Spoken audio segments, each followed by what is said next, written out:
Donald Trump has lost control, and he knows he has lost control.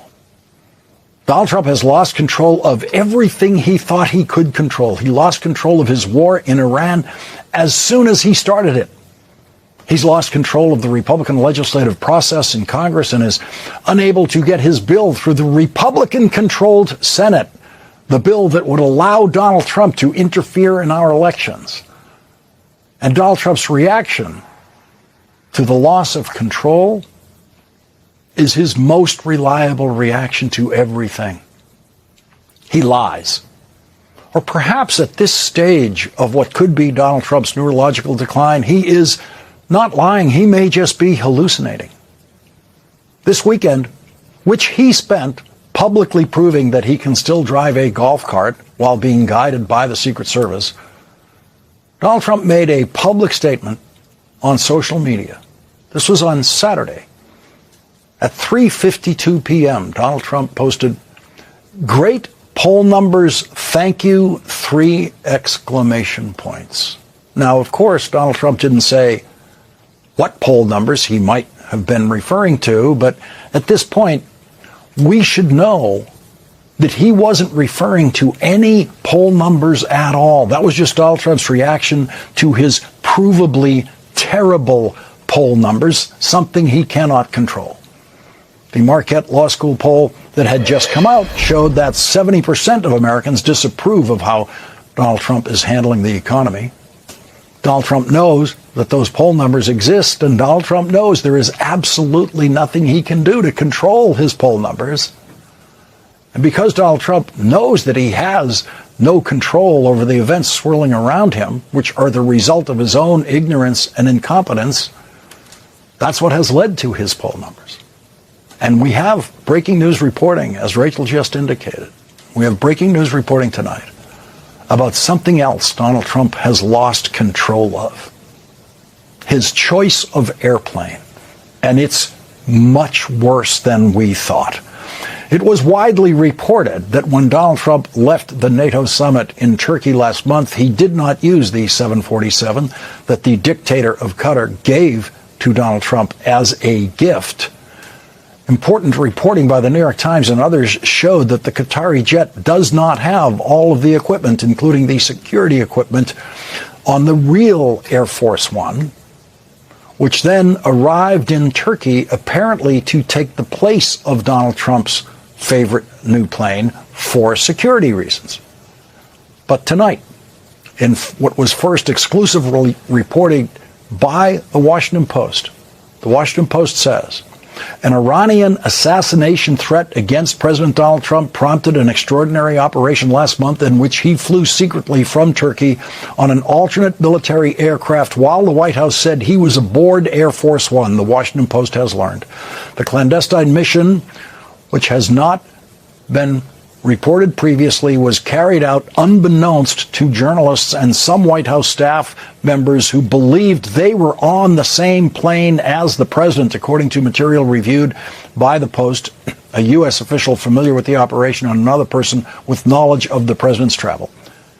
In Ankara, Trump boarded the old Air Force One jumbo jet in view of television cameras. He was secretly shuttled minutes later to a smaller plane, an Air Force C-32A, via an airport catering truck, typically used to load meals and other supplies pre-flight, according to the U.S. official and corroborating material reviewed by the Post. That made Air Force One a decoy, with media and some White House staff aboard, the official said.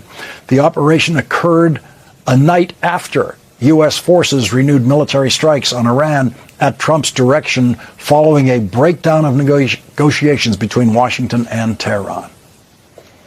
A White House spokesperson did not deny the Washington Post's reporting and instead issued a statement simply saying, as the president has said recently, there are many enemies of America who have their sights on him, and we use every tool at our disposal to address those threats.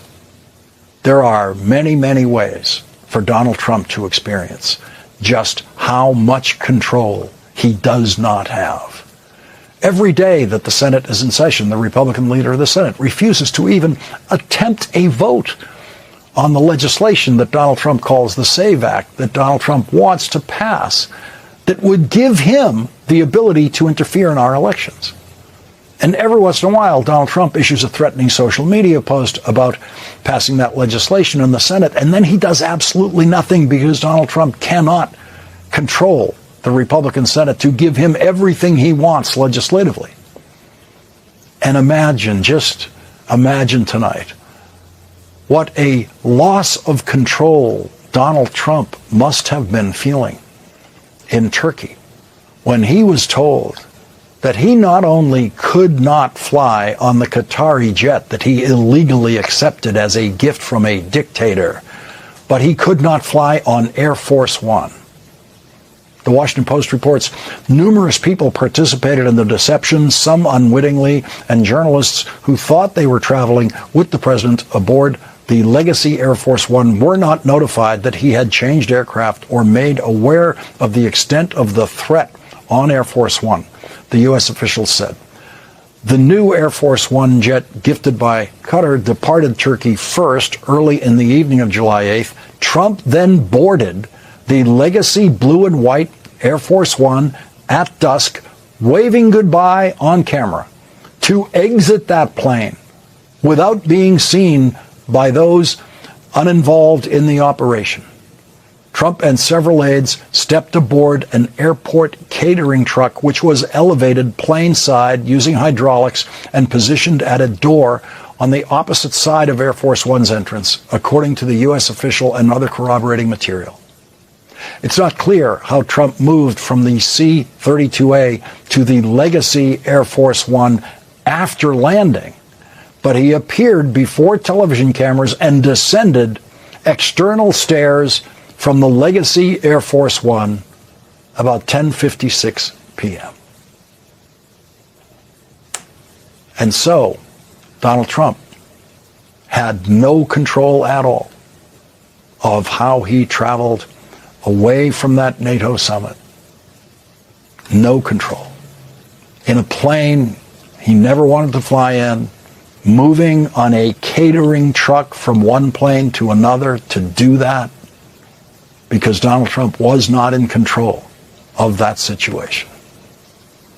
And we are now at day 164 of the war that Donald Trump started and cannot control. Donald Trump wanted this war to be over in days. Donald Trump's initial public estimates of how long his war would take were given in days and sometimes at the most in weeks. He never said it would take 164 days. Along with all of the usual pressures to end an unpopular war, Donald Trump faces the political pressure of the coming election, which is now 85 days away. The best measure to use when trying to project how much longer a war will last is to consider the negotiating positions of the warring parties and ask how long it would take for those negotiating positions to get close. When Donald Trump began his war, his negotiating position for ending his war included a complete change of governing regime in Iran and a promise that the new regime in Iran would never develop nuclear weapons, something that the regime in Iran had already promised and put in writing in a deal negotiated by Secretary of State John Kerry on behalf of President Obama. That nuclear deal in which Iran promised to never, ever, ever develop a nuclear weapon was working perfectly when Donald Trump, in his first term, decided to withdraw the United States from that agreement. And so, Donald Trump's opening negotiating position in his war was for Iran to please agree to what Iran had already agreed to with President Obama. And 164 days later, the warring parties have never been farther apart.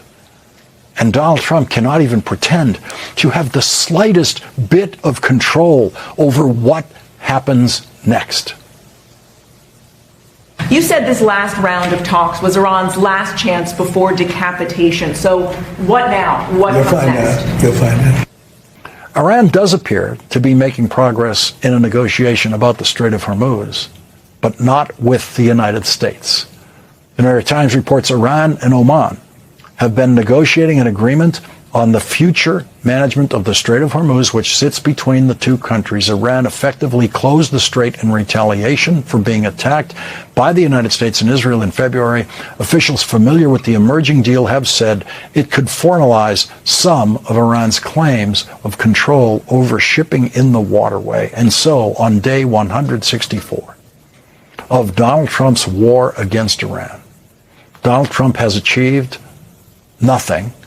And Iran is now closer to achieving something it has never had before: control of the Strait of Hormuz, while Donald Trump controls nothing.